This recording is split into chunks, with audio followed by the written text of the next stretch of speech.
us are stuck at home, I want to bring you guys a workout you can do at home with minimal equipment. All you need is floor space and preferably like some kind of cushioning. If you have like exercise padding or a yoga mat or something like that, that work good. Carpet would work fine also. If you have wood floors or tile, you might have to pick up a yoga mat or something like that to do it on.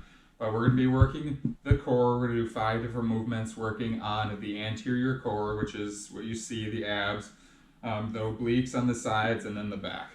So let's get into it.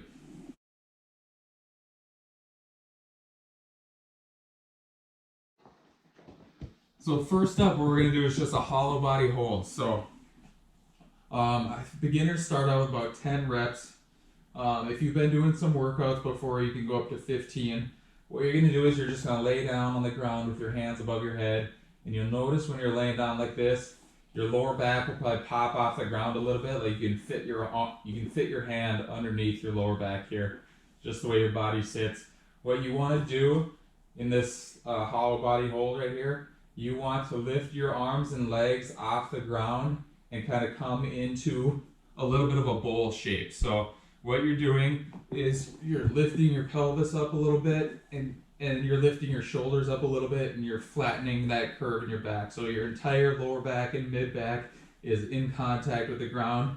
Your hips are being raised up and your upper shoulders where your shoulder blades are being raised up. So from here, we're going to do hollow body hold.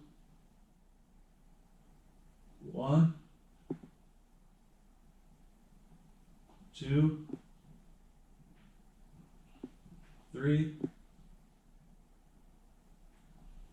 4, 5. Try not to hold your breath the entire time. Try to breathe in while you're coming up and then breathe out slowly on the way down. When you come down, take a deep breath in and out before you come into your next one. So again, beginners, do about 10 of those, and if you've been exercising for a while, go up to 15. All right, next up, we're going to do some oblique work. So you want to lean onto one hip, and you're going to open this hip here. You're going to close this hip here. Lean into this side right here, so you're sideways on the ground.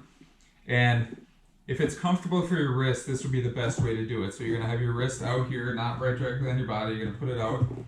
Then you're going to use your obliques and your hips to shoot up and really extend up here, really raise and extend and reach this arm up. Hold for 3 seconds again, come down.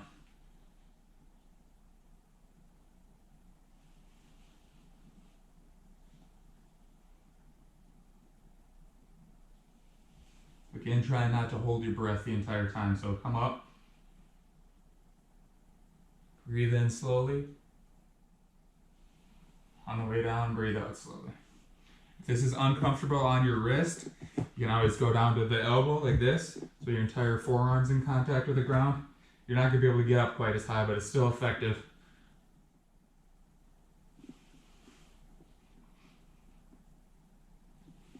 And if even this is kind of painful for your shoulder somewhere, if you're having shoulder issues, you can even go all the way down onto the ground and find a place that's comfortable for your shoulder, and you can just roll up basically like this. If it's still painful, you can skip this exercise. And again, we're going to do both sides, 10 reps on each side for beginners, up to 15 if you're a little more advanced.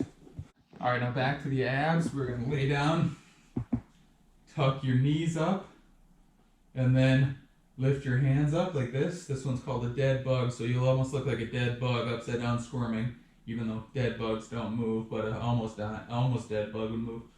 So you're going to flatten this curve in your lower back. So you don't want to be up like this, and you don't want your rib cage flared up like this. You don't want that lower back. You don't want to be able to put a hand under there. So you want to use your abs, engage them, tuck your rib cage down, and that's going to flatten this lower back curve here. And then you're going to take the left leg, right arm, extend both of them, bring them back, and then the opposite. So right leg, left arm, back, down. So this is going to challenge a little bit more because you're increasing the leverage this way and this way. It's a little bit harder for your abs to maintain this flat curve in your low back here while your arms are out.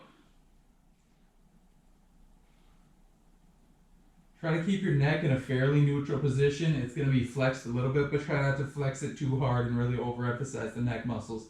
Try to keep it just a little bit flexed. And it takes a little bit to get used to this opposite arm, opposite leg. So just work on it, focus. It's going to be this arm, this leg right here. If you have to think about it a little extra, that's fine. So then one side is 1, the other side is 2. So beginners up to 10. More advanced people will go up to 16 because since we're doing one leg at a time, we're going to be doing an even number to make sure we're doing an even amount on both sides. All right, now for the back. I'm going to come on your hands and knees like this. And kind of similar to the dead bug, we're going to do opposite arm, opposite leg. So what you're going to do, you're going to firm everything up here. Lift the left arm, right leg, point them straight back, hold for 3 seconds. Remember not to hold your breath, breathe in a little bit, breathe out on the way down, switch sides, other side.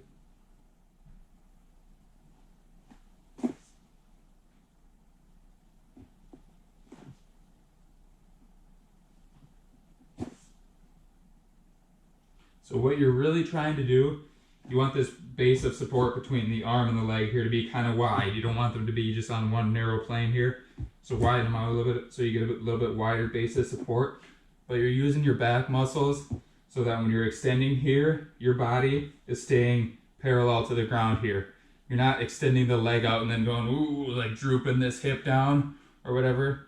You want to keep it just like this, body parallel to the ground with each one. Lifting this arm, lifting this leg, so your core is working this crossbody pattern to keep your body stable and not coming down this way, not coming up this way, keeping it in line with the floor. Once again for that one, 10 for beginners, up to 16, even I would say even go up to 20. 20 for a little more advanced people. All right, so last up we're gonna do a push-up position. So when you're holding your push-up position here, this is basically like a plank, but instead of being on your forearms, you're up onto your wrists. So we're gonna hold this push-up position here, and then 3-second hold, again not holding your breath, and then you're gonna push your arms and shoulders up into a downward facing dog here. And then coming back to your push-up position. So when you're pushing up, you really want to keep your arms straight and push with your shoulders and elevate your shoulder blades like this. So you want to push it away and raise those shoulder blades up. Give the shoulder room to move upwards. And then you want to lean back into this and really feel a good hamstring and calf stretch while you're pushing back.